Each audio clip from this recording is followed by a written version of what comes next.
Welcome back to E3 2018 with ShackNews.com. I am Charles, your host, the news editor with Shack News, and with me I have Damien.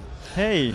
He is here to talk about For Honor, Marching Fire. Yeah, the Marching Fire update, yes. Yes. Y'all did some kind of blockbuster announcements that it's going to be free during E3 for some of the people on PC, correct?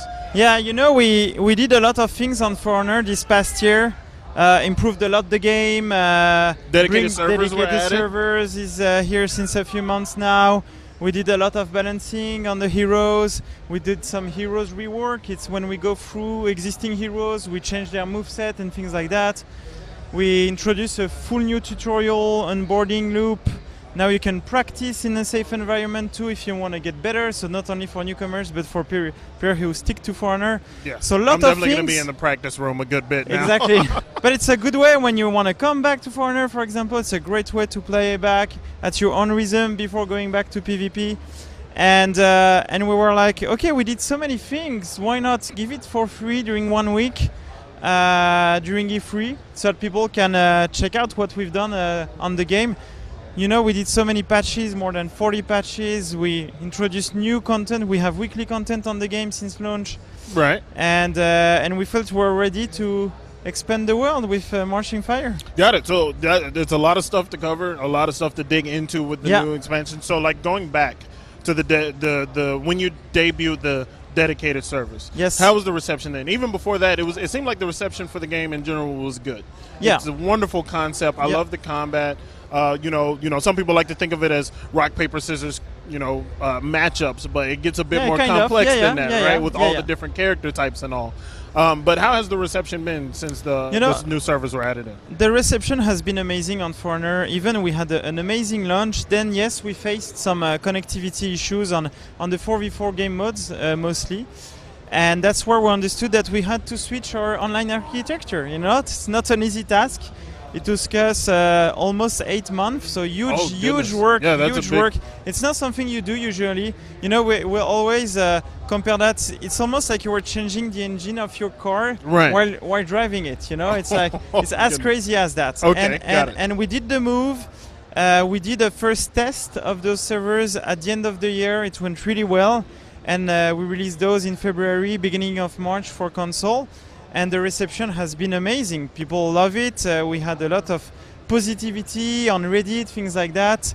And since then, we kept adding things to the game. Got it. So that analogy sounds terrifying. But when you have such a good concept, a good game as the foundation, I understand making that decision because people are having fun. Exactly. You know, since the beginning, since the early stage of the consumption of the game, we always wanted to do what we call internally a game as a service. So a game that you ship and then that improves over time.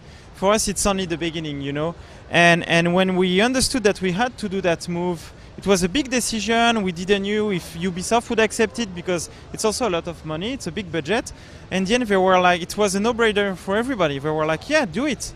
It's for the good of the game. That's what the community wants. That's where we need to go. So let's go. And since then, it's been a great ride. That sounds wonderful.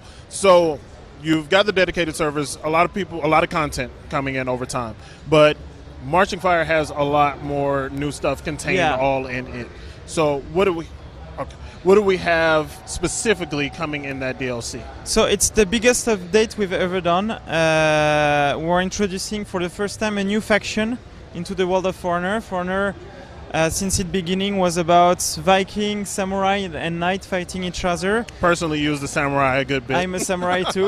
Nice. And we were looking at different cultures, and we saw that Chinese cultures was very interesting. Looking at the variety of martial arts they had, the variety of weapons they had.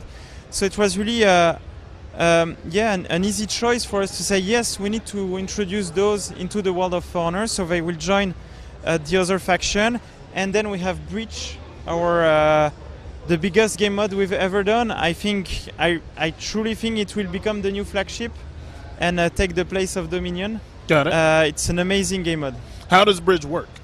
So the idea behind Breach, we wanted to do an asymmetrical game mode and fulfill the castle siege fantasy. So you have one team that is trying to defend their castle, while the other team is trying to attack the castle with their battering ram, breach through 2 gates, the first gate, then the inner gate, reach the lord of the faction and kill the lord to win the match. Gotcha. So with that, it sounds like a lot. So you have a larger map for this, larger correct? scale map, more NPCs. We have soldiers, we have archers, we have captains, officers as well on the ramparts. Way longer game sessions, around 20-30 minutes, while the Dominion is usually around 10 minutes. Right. So yeah, much bigger scale Got on it. all levels. So how will the tug of war work? So the idea is that at the beginning of the game mode, the defenders own everything. And then the progression of the attacker can't go back. Okay. So as soon as they advance with the ram never Prepare goes for back. the next place. If they capture an archer point, then the defender can't get it back. Got it. And so that's how it works. It's like the defender need to stop them advancing. And the attackers have a limited amount of respawns. So they have a limited amount of resources to attack the castle, reach the king, and kill the king. Okay. So then the defender have 2 different tactics.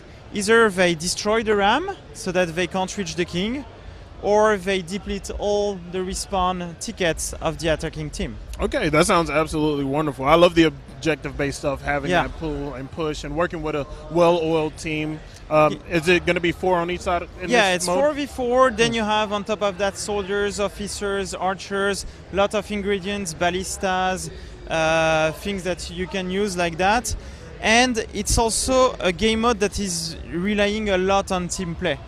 You have to do several things at the same time. So you need some players You have to communicate. to escort the ram, exactly, while other players try to defend or to control, to capture the ramparts. And everything is collected. Everything will help the other part of the objective. So you really have to work with your team, organize yourself. On the attacking side, for example, you need to have your mates reviving you, because if they revive you, you're not using a respawn ticket. Got it. So you need a lot of team play.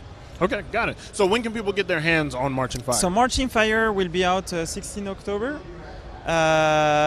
with Bridge, the 4 new heroes, graphical update as well. We're revamping the menus, and some other surprises we'll reveal later some on. surprises. Okay, cool. Is there any testing that's going to be available for people to sign up for, or they're just going to go right into the DLC? So it's something we're looking into right now. We always did some test periods on big content we are releasing on Foreigner, and I don't think it will be untrue for Bridge, I would say. So more to come about that later on too. Okay, awesome. Thank you for taking the time Thank to you. talk to us about it. It sounds wonderful. I'm glad to get back into it. I'm going to have to start over on my progression because I'm going to play on PC now. Yeah. But it's going to be a lot of fun. I'm looking forward to it. Thanks. Yeah, so Marching Fire for For Honor is going to come out in October, and we will be back with some additional content for Shack News at E3 2018.